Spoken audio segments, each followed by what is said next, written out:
وزیر مزید بولا، سلطان معظم آج ہم ایک کام کے سلسلے میں کچی آبادی کی جانب گئے تھے. وہاں پر ہم نے قدرے کونے میں ایک بہت بڑا ہجوم دیکھا. ہم کافی پریشان ہو گئے. ہمیں لگا کوئی مسئلہ پیش آ چکا ہے یا پھر کسی کی لڑائی ہو گئی ہے، اس لیے جلد سے جلد بھاگ کر وہاں پہنچے. لیکن وہاں جاتے ہی ہم حیران رہ کہ ہماری رعایا گمراہی کی جانب گامزن ہو رہی ہے. رعایا میں ایک نجومی شخص آیا ہے. اس نے اپنا ایک حجرہ بنایا ہوا ہے جہاں پر لوگ آتے ہیں اور اپنی موت کا حال جانتے ہیں، جبکہ سلطان کے ماتھے پر شکن پڑنے لگے تھے. وزیر مزید بولا، سلطان معظم وہ شخص ہر آدمی کا ہاتھ دیکھتا ہے اور انہیں بتاتا ہے کہ تم اس وقت تک مر جاؤ گے، تمہاری مدت اتنی ہے. ہمیں یہ سب کچھ جھوٹ لگا. ہم سمجھے کہ یہ جھوٹ ہے، اس لیے ہم وہاں سے چلے گئے. پوچھ تاچھ کرنا بھی ہم نے ضروری نہیں سمجھا. ہم جس کام کے سلسلے میں کچی آبادی کی طرف گئے تھے، ہمارا وہ کام جلدی ہی مکمل ہو گیا. اور جب ہم واپس آنے لگے تو ایک بوڑھی عورت کو دیکھا جو اپنے دروازے پر بیٹھی زاروں قطار روتے ہوئے سر پیٹ رہی تھی. ہم حیران ہو گئے کہ ایسا کیا ہوا ہے. ہم فوراً اس کے پاس گئے اور اس سے اپنا تعارف کروانے کے بعد اس کا مسئلہ پوچھا، جبکہ وہ عورت ہمیں دیکھتے ہی مزید زور سے رونے لگی اور کہنے لگی، ہم تو برباد ہو گئے، ہمارا سب کچھ لٹ گیا، ہمارا کیا بنے گا. جبکہ ہمیں اس کی بات کچھ سمجھ ہی نہیں آ رہی تھی. وہ عورت مرتے روتے مزید بتانے لگی، آج میرا بیٹا اس نجومی کے پاس گیا تھا جو لوگوں کو موت کے حوالے سے خبردار کر رہا ہے. میرے بیٹے کا ہاتھ دیکھ کر اس نے بتایا کہ وہ ایک ہفتے بعد مر جائے گا. میرا بیٹا بہت رو رہا ہے اور ہلکان ہو چکا ہے. اس نے جینے کی امید چھوڑ دی ہے. وہ بول رہا ہے کہ وہ ایک ہفتے بعد مرنے کی بجائے آج ہی خود کو ختم کر لے گا. اس لیے وہ بڑے دربار کی جانب چلا گیا ہے. اس کا کہنا ہے کہ وہ وہاں جا کر خودکشی کر لے گا. میرا اکلوتا بیٹا زندگی کی بازی ہارنے جا رہا ہے. مجھے کچھ سمجھ نہیں آ رہا، میری مدد کیجیے. میں فوراً وہاں بھاگ کر پہنچا. اس بوڑھی عورت کے کہنے کے مطابق وہ واقعی کودنے لگا تھا. اگر خدا نہ خواستہ میں وقت پر وہاں نہ پہنچتا تو وہ شخص آپ دیدہ ہو کر دریا میں چھلانگ لگا دیتا. میں نے فوراً ہی اس کو قابو کیا اور اس کے گھر پہنچا دیا اور اس کو رات سے بھر سمجھایا بھی تاکہ وہ دوبارہ یہ غلطی نہ کر سکے. لیکن اس کا کوئی بھروسہ نہیں ہے، اس لیے ہم نے اس پر سختی کر دی اور ساتھ میں اپنے 2 سپاہی بھی اس کی حفاظت پر مامور کر دیے ہیں. سلطان معظم مسئلہ بہت گمبھیر ہوتا جا رہا ہے. وہ نجومی شخص سچ کہتا ہے یا جھوٹ ہمیں یہ نہیں معلوم، لیکن وہ لوگوں میں گمراہی پیدا کر رہا ہے. سب کو لگتا ہے جو وہ بولے گا سچ ہو جائے گا، جبکہ لوگ اس بات کو اب دھیرے دھیرے فراموش کرتے جا رہے ہیں کہ غیب کا علم اللہ اور اس کے رسول کے پاس ہے اور کسی کے پاس نہیں. جبکہ سلطان کے ماتھے پر شکن پڑ چکے تھے. وہ وزیر کی جانب دیکھتے ہوئے بولے، یہ نجومی کب ہماری رعایا میں آیا اور ہمیں اس کے بارے میں ابھی تک اطلاع کیوں نہیں کی گئی. جبکہ وزیر کہنے لگا، سلطان معظم ہمیں بھی اس بارے میں کچھ معلوم نہیں تھا. اگر آج ہم کچی آبادی کی جانب نہیں جاتے تو آج بھی ہمیں اس بندے کے حوالے سے کچھ معلوم نہیں ہوتا اور ہم لوگ اپنی رعایا کا ایک شخص آج کھو دیتے. سلطان یہ سنا تو غصے سے گرجے، تمام جاسوس کہاں پر ہیں؟ وہ لوگ اتنی بڑی اطلاع ہم تک ابھی تک کیوں نہیں پہنچا پائے؟ جبکہ وزیر خاموش ہو رہا تھا، وہ خود یہی باتیں سوچ رہا تھا. انہوں نے فوراً ہی حکم دیا، جتنے بھی جاسوس اب تک رعایا میں پھیلے ہوئے ہیں اور خاص کر کے کچی آبادی کی جانب جتنے بھی جاسوس ہیں، ان سب کو مخصوص کمرے میں بلایا جائے. کل ہم ان سے ایک تفصیلی ملاقات کر کے پتہ کریں گے کہ آخر وہ لوگ اپنا کام ڈھنگ سے انجام کیوں نہیں دے رہے ہیں. جبکہ وزیر سر جھکا چکا تھا، جس کا مطلب تھا کہ جو حکم بادشاہ سلامت. سلطان نے وزیر کی جانب دیکھا اور کہنے لگے، مسئلہ تو واقعی بہت گمبھیر ہے. لوگوں کے دلوں پر سے اللہ تعالیٰ کا اعتبار اٹھتا چلا جائے گا. اگر یہ شخص ہاتھ کی لکیروں سے لوگوں کا مستقبل بتا رہا ہے تو ہمیں اسے روکنا پڑے گا. جہاں تک ہمیں لگتا ہے کچھ تو گڑبڑ ضرور ہے. کوئی شخص اتنی آسانی سے موت کا حال کیسے بتا سکتا ہے؟ جبکہ وزیر خاموشی سے سلطان کو سن رہا تھا. سلطان ایک گہری سوچ میں مبتلا ہو چکے تھے. وزیر سلطان کی جانب دیکھتے ہوئے بولا، معافی چاہتا ہوں سلطان معظم، آپ کی سوچ میں خلل پیدا کر رہا ہوں. وہ پوچھنا دراصل یہ تھا کہ آپ نے ہمیں کسی بات کی وجہ سے یاد کیا تھا، وہ فرما دیں تاکہ ہم اس کا حل نکال سکیں. جبکہ سلطان سرنفی میں ہلاتے ہوئے اپنی جگہ سے کھڑے ہو گئے اور ان کی جانب دیکھتے ہوئے بولے، نہیں بس ہمارا دل تھوڑا پریشان ہو رہا تھا، شاید یہی وجہ تھی. شکر اللہ کا کہ یہ مسئلہ ہماری آنکھوں کے سامنے جلد آ گیا.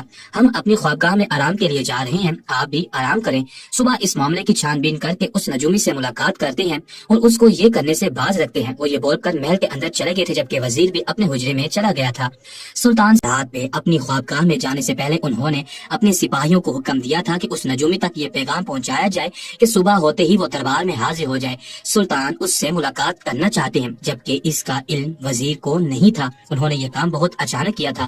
وزیر سمجھا تھا کہ سلطان ایک پورا منصوبہ بنائیں گے، اس کے بعد اس کی چھان بین کی جائے گی. لیکن اچانک سے اس شخص کا محل میں حاضر ہونا وزیر کو حیران کر گیا تھا. پہلی سنوائی ہی سلطان نے اس شخص کی رکھی تھی. وہ نجومی کالے لباس میں موجود تھا، لمبے بال جو کندھے سے نیچے تک آ رہے تھے، ہاتھ میں ایک بیساکھی تھام رکھی تھی اور چہرے پر ایک عجیب پھٹکار تھی. سلطان کو ایک پل اسے دیکھ کر کسی شیطان کا گمان ہوا تھا، لیکن انہوں نے اپنے منہ سے ایک لفظ ادا نہیں کیا تھا.